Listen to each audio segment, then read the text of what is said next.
तो निकाह में, शादी में बहुत सारे लोग ऐसे भी हैं जो नाजायज़ काम करते हैं, खुराफात काम करते हैं, हराम काम करते हैं। आप कहेंगे लग रहा है कि कारी साहब के दिमाग का एक जो है नस फाल्ट कर गया। ये हराम की बात कर रहे हैं। कहाँ हम लोग हराम करते हैं, कहाँ हम लोग नाजायज़ काम करते हैं, कहाँ खुराफात हम लोग काम करते हैं। तो सुने प्यारे, बड़ी तेज़ी के साथ अगर तमहीदी गुफ्तगू करूँगा तो काफ़ी वक्त लग जाएगा। शॉर्टकट में ये सुन ले मुख्तसर वक्त में कि ए प्यारे, आज नज़र उठा करके देखें, जो हमारे ज़हीर चचा के उम्र के लोग हैं, हमारे अब्दुल क़य्यूम अंसारी साहब के उम्र के जो लोग हैं, नेक मोहम्मद इदरीसी के उम्र के जो लोग हैं, उनके करीब जाकर के पूछें, उन जैसे बूढ़े पुरनिया लोगों के करीब जाकर के बैठ के उनसे पूछें, तो यही बात जाहिर होती है। हमारे असगर इदरीसी साहब भी हैं, अल्लाह अल्लाह, हर घरों में ऐसा मामला देखने को मिल रहा है कि शादी ब्याह से पहले तो मामला ठीक ठाक रहता है, लेकिन शादी के बाद न जाने क्या ऐसा हो जाता है कि घर का माहौल खराब हो जाता है, निज़ाम बदलने लगता है। अल्लाह अल्लाह, संजीदगी के साथ सुनिएगा। आप कहेंगे कैसे ये होता है? तो इसकी वाहिद वजह यह है प्यारे कि हम लोग जो इंतखाब करते हैं अपने लिए बहू या अपने लिए बीवी, तो इंतखाब सही से हो नहीं पाता है इस जमाने के एतबार से। अब एक बात और तेजी के साथ सुन ले प्यारे, एक बात और गौर से सुनिएगा कि आज इस जमाने में कहेंगे लोग कि बहुओं पर क्यों अंगुश नुमाई होती है। जो औरतें आती हैं बहू बन करके, उन पर अंगुश नुमाई क्यों की जाती है? तो कहेंगे आप प्यारे कि शादी से पहले बेटा तो अपने माँ बाप को समझता था, लेकिन शादी के बाद बेटे का मिजाज बदलना शुरू हो जाता है। आप कहेंगे कैसे? तो सुने, बहुत सारे घरों के अंदर ये मामला देखा जा रहा है कि घर का माहौल खराब होता चला जा रहा है। घर में नाच डांस गाना बजाना ये आम हो चुका है। घर का माशरा इतना खराब हो चुका है, बहुत सारे लोगों से जा करके पूछे तो यही कहेंगे क्या बताएं, हमारे घर में बरकत नहीं हो रही है, हमारे घर में आपसी टेंशन बना रहता है। कभी गौर किया आप लोगों ने ऐसा क्यों होता है? इसकी वाहिद वजह यह है कि हम लोग बहू का जो इंतखाब करते हैं वो सही से बहू का इंतखाब नहीं करते। इस दौर के नौजवानों का हाल अल्लाह अल्लाह, ये दुनिया की रानाइयों में और रंगीनियों में इतना खो चुके हैं कि अपने लिए बहू बीवी अगर तलाश करते हैं तो ये देखते हैं कि हमारी होने वाली बीवी हमसे इंटरनेट पर बात करने वाली है कि नहीं, हमारी होने वाली बीवी जींस पहनने वाली है कि नहीं, हमारी होने वाली बीवी हीरोइन की तरह खूबसूरत है कि नहीं। ये देख करके यही करते हैं ना, तो आपका घर जहन्नम का टुकड़ा बनता नजर आता है। उलमा बैठे हैं, इनसे पूछे कि ए प्यारे बीवियों का ऐसा इंतखाब करें कि हमारी होने वाली बीवी इंटरनेट पर बात करे या ना करे, कुरान पाक की तिलावत करने वाली है, रोजा की पाबंद है कि नहीं। अगर ये देख करके शादी ब्याह करेंगे, हमारी होने वाली बीवी हीरोइन की तरह खूबसूरत हो जाना हो, सूरत से अच्छी हो जाना हो, सीरत की अच्छी है कि नहीं, तो आपका घर जहन्नम का टुकड़ा नहीं बल्कि जन्नत का टुकड़ा बनता है। नारे तकबीर, नारे रिसालत, नारे रिसालत, जश्न ईद मिलादुन नबी, नारे तकबीर, नारे। आपका घर जहन्नम का टुकड़ा नहीं बल्कि जन्नत का टुकड़ा आएगा।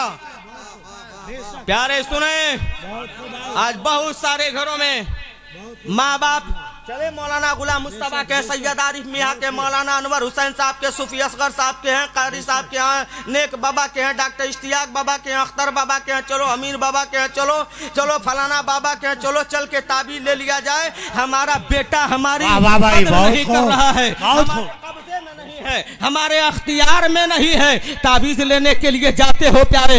गौर से हो सकता है ये मेरा जुमला किसी के दिल को ठेस पहुंच सकता है, लेकिन कड़वी बात मैं कहूँगा, बात मैं कहूँगा, भले ये किसी को कड़वी लगे या अच्छा लगे। आप कहेंगे कौन सी बात? तो सुने प्यारे, आप जो है ताबीज के चक्कर में पड़ते हैं ना, दो चीज की कमी होती है माँ बाप की, एक तालीम की कमी होती है या तो तरबियत की कमी होती है, जिसकी वजह से बच्चे हमारे आज आवारा बच्चे होते नजर आ रहे हैं, फैशन प्रस्त बच्चे होते नजर आ रहे हैं, हमारे बच्चे माँ बाप का नाफरमान होते नजर आ रहे हैं। वाह वाह वाह वाह भाई। कैसे? तो सुने प्यारे, गौसे पाक के नाम का बिरयानी बनवा करके लंगर का एहतमाम करते, फातिहा कराते हैं। गौसे पाक की जिंदगी से भी तो देखें, गौसे पाक की जिंदगी से देखें, सीखें, सबक हासिल करें। गौसे पाक के नाम का लंगर खिलाने वाले प्यारे, रबीउल अव्वल शरीफ में नबी के नाम की महफिल मुनक्किद करने वाले, नबी के नाम से लंगर खिलाने वाले ख्वाजा गरीब नवाज का मुबारक महीना आ रहा है। उनका उर्से मुक़द्दसा 6 रजबुल मुरज्जब को है। उनके नाम पे भी बहुत लोग फातिहा कराते हैं, खाना खिलाने की कोशिशें करते हैं। ये प्यारे गौर से सुनिएगा, ये घर का जो हमारा माहौल बिगड़ रहा है ना, इसकी कुछ वजहें औरतें भी हुआ करती हैं। औरतें भी घर का माहौल खराब करती हुई नजर आती हैं। आप कैसे कहेंगे कैसे? तो सुनते चले प्यारे, बगौर समाप्त करते चले कि एक औरत 4 मर्दों को जहन्नम में लेकर के जाएगी। एक औरत 4 मर्दों को जहन्नम में लेकर के जाएगी। हदीस से मुस्तफा है, ये मेरे बाप की बात नहीं, ये रसूल पाक की बात है। बेशक हक है। आपके बिना बैठे हैं, चल बगर हैं। इनसे पूछे प्यारे, एक औरत कैसे जहन्नम में लेकर के 4 मर्दों को जाएगी? तो जानते हैं, एक औरत जब जहन्नम में जाने लगेगी ना, अर्ज करेगी परवरदिगारे आलम सिर्फ मुझे ही जहन्नम में ना डाल, मेरे साथ 4 लोगों को भी जहन्नम में डाल दे। अल्लाह फरमाएगा कौन कौन 4 मर्द हैं उन्हें बताओ। तो वो औरत कहेगी परवरदिगारे आलम, एक मेरा बेटा है, मेरे साथ उसे भी जहन्नम में भेजा जाए। एक मेरा शौहर है, उसे भी जहन्नम में भेजा जाए। एक मेरा भाई है, उसे भी जहन्नम में भेजा जाए मेरे साथ। एक मेरा बाप है, उसको भी मेरे साथ जहन्नम में भेजा जाए। अल्लाह फरमाएगा ऐसा क्यों कह रही हो? ये चारों को जहन्नम में क्यों ले जाने की बातें कर रही हो? तो वो 4 मर्दों के बारे में वो औरत कहेगी कि जब मैं घर से बेपर्दा निकला करती थी तो ये मेरा बेटा नहीं रोकता था, मेरा शौहर नहीं रोकता था, मेरा भाई नहीं रोकता था, मेरा बाप नहीं रोकता था। इस बुनियाद पर मैं कह रही, बहुत सारी इसमें बातें हैं। वो औरत कहेगी परवरदिगारे आलम, मैं नमाज नहीं पढ़ती थी तो मेरा बेटा भी नहीं बोलता था, मैं नमाज नहीं पढ़ती थी, मेरा शौहर भी बोलता नहीं था, नमाज क्यों नहीं पढ़ रही हो? ये अल्लाह, मेरा भाई भी कहता नहीं था कि नमाज क्यों नहीं पढ़ रही हो, नमाज या कुरान नहीं पढ़ती थी, रोजा नहीं रखती थी, मेरा बाप भी नहीं बोलता था कि तुम कुरान क्यों नहीं पढ़ती हो, तुम रोजा क्यों नहीं रखती हो। अल्लाह अल्लाह, तो ए प्यारे, ये हम सब की जिम्मेदारी है कि हम अपने घर की औरतों को कुरान पढ़ने के लिए कहें और नमाज की पाबंद होने के लिए कहें कि नमाज पढ़ो। लेकिन हम तो शर्म हमको आएगी, हम नमाज पढ़ने के लिए कहेंगे कैसे जब हम खुद ही नमाज नहीं पढ़ते हैं? तो अपने घर वालों को नमाज पढ़ने की ताकीद कहां से करेंगे? हम खुद नमाज नहीं पढ़ते हैं तो घर वालों को नमाज पढ़ने के लिए तलकीन कैसे करेंगे, ताकीद कैसे करेंगे? लिहाजा ए इस्लाम के मुकद्दस शहजादों, आज जो है कि बड़ी तेजी के साथ ये बुराई बढ़ रही है ना कि अल्लाह अल्लाह माँ बाप के नाफरमान बेटे हो रहे हैं। तो सुनना, इसमें कुछ माँ बाप की भी कमियां हुआ करती हैं जो हमारे बच्चे बिगड़ते हुए नजर आते हैं। आप कहेंगे कैसे? तो पहले के जमाने में गौर निगाह उठा करके देखें, हुजूर गौसे पाक रज़ी अल्लाह तआला के अब्बू जान हजरत अबू सालेह मूसा जंगी दोस्त रहमतुल्लाह अलैह एक सेब खा लिए थे ना, तो उसकी माफी तलाफी के लिए गए थे। उस बुजुर्ग ने कहा था, एक मेरी बेटी है जो आंख की अंधी है, जबान की गूंगी है, कान की बहरी है, हाथ की लूली है, पैर की लंगड़ी है, उसे तुम्हें निकाह करना होगा। अल्लाह अल्लाह, आज हमारा और आपका बेटा होता तो कहता कि हजरत ये शर्त अपने पास रखिए, मैं इस शर्त को पूरा हरगिज नहीं करूंगा, लेकिन कुर्बान जाओ गौसे आजम के अब्बू जान पर। गौसे आजम के अब्बू जान समझ जाते हैं कि ये बंदे का बंदे के ऊपर जो हक होता है वो हक है। अगर ये बुजुर्ग हमें सेब के लिए माफ नहीं करेंगे, अल्लाह भी हमें माफ नहीं फरमाएगा। कहते हैं ठीक है, मुझे मंजूर है। शादी हो गई, पहली रात में जब बीबी के घर के अंदर दाखिल होते हैं, एक हसीनो जमील लड़की उठ के खड़ी हो गई, कहती है अस्सलाम वालेकुम रहमतुल्लाहि व बरकातुहू। थर थर थर थर कांपने लगे। घर के से बाहर आए, ससुर जान के पास पहुँचे और पहुँचने के बाद कहने लगे, हुजूर एक सेब खा लिए थे, आपके बागीचे की बागबानी 3 साल या 12 साल तक करनी पड़ी। एक अपाहिज बेटी से, मजबूर बेटी से मुझे आपके निकाह करना पड़ा, लिहाजा हुजूर वहाँ तो हसीनो जमील लड़की थी। तो बड़े पीर साहब के नाना हजरत अब्दुल्ला सुमई रहमतुल्लाह अलैह ने फरमाया, बेटा अबू सालेह, अरे वही तुम्हारी मनकूहा है, बेटा वही तुम्हारी शरीके हयात है। का आपने तो अपाहिज बताया था, मजबूर बताया था। तो गौर से आजम के नाना जान हजरत अब्दुल्ला सुमई फरमाते हैं, ये बेटा सुनो, मेरी बेटी उम्मुल खैर फातिमा आज तक अपने निगाह से किसी गैर आदमी का उसने चेहरा नहीं देखा है, इसलिए मैंने आंख की अंधी कहा था, जबान की गूंगी मैंने इसलिए कहा था। आज तक मेरी बेटी उम्मुल खैर फातिमा अपने जबान से उसने कभी कुछ बात झूठ नहीं बोली है, कुछ जुमला झूठ का नहीं निकाला है। तो बस वाक़े को काट के कहना चाहता हूँ प्यारे, झलक ये देना चाहता हूँ कि जब इतना तकवा का पैकर बाप हो, जब इतनी नेक पारिसा माँ हो, जब दोनों का निकाह हो, जब दोनों के आंगन में कोई फूल खिलता है, तो वक्त के गौ से पाक जैसी शख्सियत पैदा होती नजर आती है। बहुत खूब, बेशक, अल्लाहु अकबर, नारे रिसालत, नारे रिसालत, जश्न कौसुल वरा, जश्न ईद मिलादुन नबी। के बड़े पीर साहब जैसे लोग पैदा होते नजर आते हैं। आज हम देखें हमारी निगाहें कहाँ भटक रही हैं, कहाँ कहाँ भटक रही हैं। हम हराम का खा रहे हैं कि हलाल का हमें एहसास तक भी नहीं होता है। हमें इस बात का, अल्लाह का खौफ भी नहीं होता है कि हम हराम का खा रहे हैं कि हलाल का खा रहे हैं। औरतों का भी मामला देखें, बड़े पीर साहब के अम्मी जान उम्मुल खैर फातिमा कितना पर्दे का एहतमाम किया करती थी, उनके अब्बू जान बताए। तो गौर से सुनना प्यारे, आज तो मेरी माँ बहने गौर से पाक के नाम का न्याज कराना हो ना, तो फजल शाह को बुला के लेके आओ, दानी शाफी जी को ढूंढ के लेके आओ, मौलाना गुलाम मुस्तफा को ढूंढ के लाओ, मदरसे से बच्चों को ढूंढ के लाओ, आकर के एक बड़े पीर साहब के नाम से फातिहा करेंगे।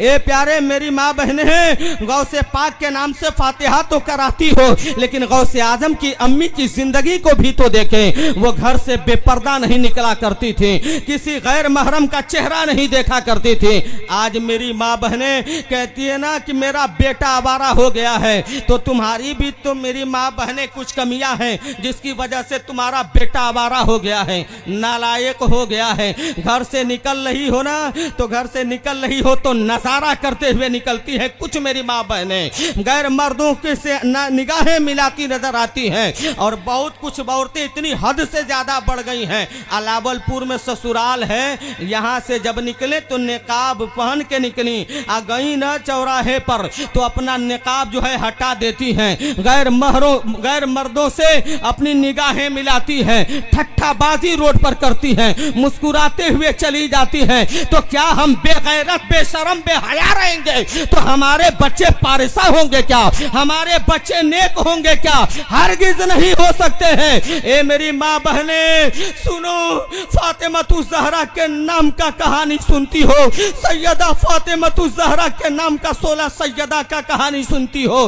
फातिमतुज ज़हरा वो रसूल की बेटी फातिमतुज ज़हरा, तमाम जन्नती औरतों की सरदार, इतना पर्दा करती थी, इतना पर्दा करती थी, इतना पर्दा करती थी कि जब आखिर वक्त आया हसनैन करीमैन को लिबास पहना देती हैं, अपने हाथों से आटा गोद करके रोटी बना देती हैं, अपने बच्चों को हसनैन करीमैन को खाना खिला देती हैं, खिलाने के बाद अपने शौहर के करीब जाती हैं। मौलाए कायनात ने कहा क्या बात है, रोजाना से पहले आज तुम जो है पहले हसनैन करीमैन को तैयार कर रही हो, अपने हाथों से पहले खाना खिला रही हो, वजह क्या है? तो कहने लगी मेरे सर के सुहाग देखिए, अब मैं दुनिया से जाने वाली हूँ, जब मैं इंतकाल कर जाऊंगी तो मेरा जनाजा दिन के उजाले में नहीं बल्कि रात के अंधेरे में निकालिएगा। अली शेर खुदा ने फरमाया हसन हुसैन के के बाबा जान ने फरमाया, फातिमा मजबूरी में रात में जनाजा निकाला जाता है, वक्त रहता है तो दिन ही में लोग दफन कर देते हैं मुर्दे को, नमाज़े जनाजा पढ़ लेते हैं, रात के सन्नाटे में क्यों कह रही हो?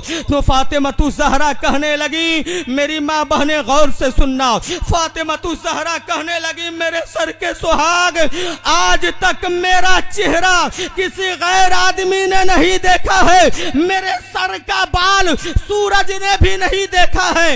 ये रूहुल बयान में इसका जिक्र है। आज तक मेरे सर का बाल फरिश्तों ने भी नहीं देखा है, इसलिए मैं रात के सन्नाटे में कह रही हूँ, ताकि जब मेरा जनाजा घर से निकले तो किसी गैर आदमी का परछाई भी हमारे जिस्म पर पड़ने ना पाए, किसी गैर आदमी का हमारे जिस्म पर परछाई भी ना पड़ने पाए।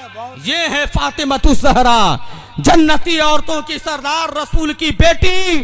जब हश्र के मैदान में उनका गुजर होगा, एक आवाज आएगी, ऐ अहले महशर, अपनी निगाहें नीची कर लो, 70,000 हूरों की झुरमुट में रसूल की बेटी फातिमा ज़हरा का गुजर होने वाला है। 70,000 हूरों की झुरमुट में फातिमा ज़हरा का गुजर होने वाला है। यह है रसूल की बेटी।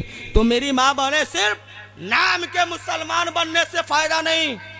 हम नबी के चाहने वाले, कलमा ला इलाहा इल्लल्लाह मुहम्मदुर रसूलुल्लाह पढ़ लिया, हो गया नहीं, पूरे ईमान में दाखिल हो जाओ।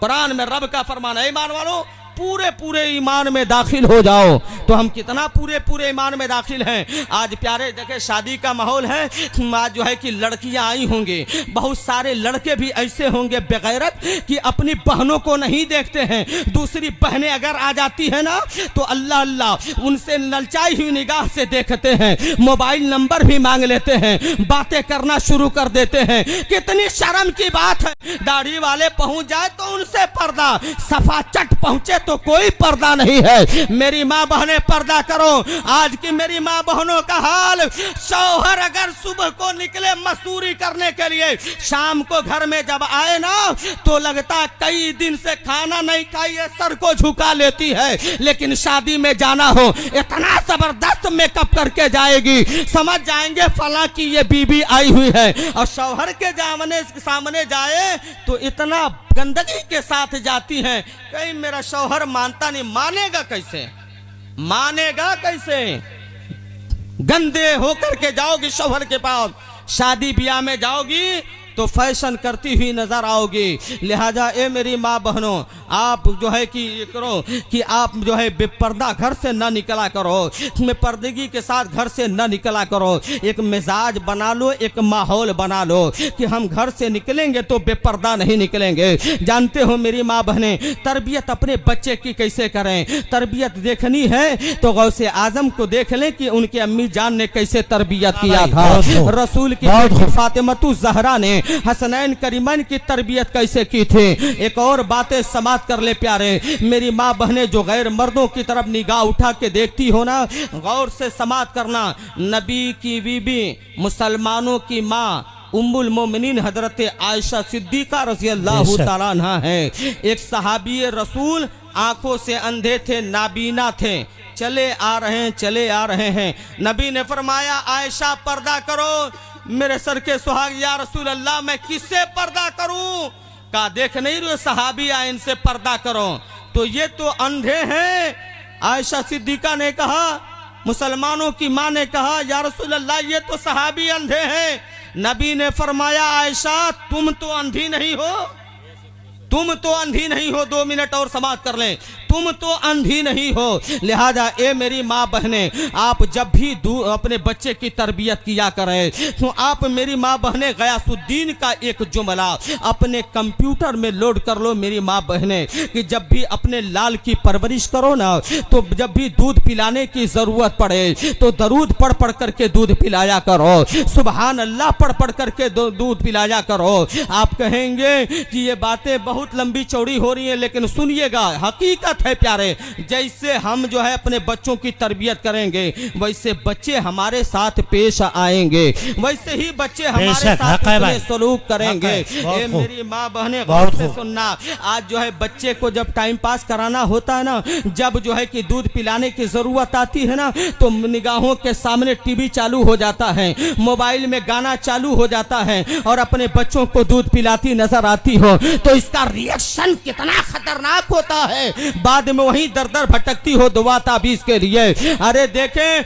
अफगानिस्तान के रफीक खान साहब थे, वो अफगानिस्तान के रफीक खान साहब, उनका बेटा मैदान जंग में गया था। किसी ने आकर के कह दिया, ए रफीक खान साहब, अरे आपका लड़का बड़ा बुज़दिल निकला है, बड़ा कायर निकला है, मैदान जंग छोड़ करके चला आया है। ये डायरेक्ट अपनी बीबी के पास जाते हैं और जाने के बाद कहते हैं, मेरी शरीके हयात, तुमने अपने बच्चे की कैसी तरबियत की है? मेरा बेटा मैदान जंग छोड़ करके आ गया है। तो रफीक खान साहब की बीबी ने कहा, मेरे सर के सुहाग, मेरा बेटा मैदान जंग से पीठ पीछे करके नहीं भागा होगा, मेरा बेटा मैदान जंग से में या तो शहीद होकर के आएगा या तो गाजी का लक़ब लेकर के आएगा। थोड़ी देर के बाद खबर मिली है, मुबारक हो रफीक खान साहब, अरे आपका लड़का मैदान जंग जीत करके आ गया है।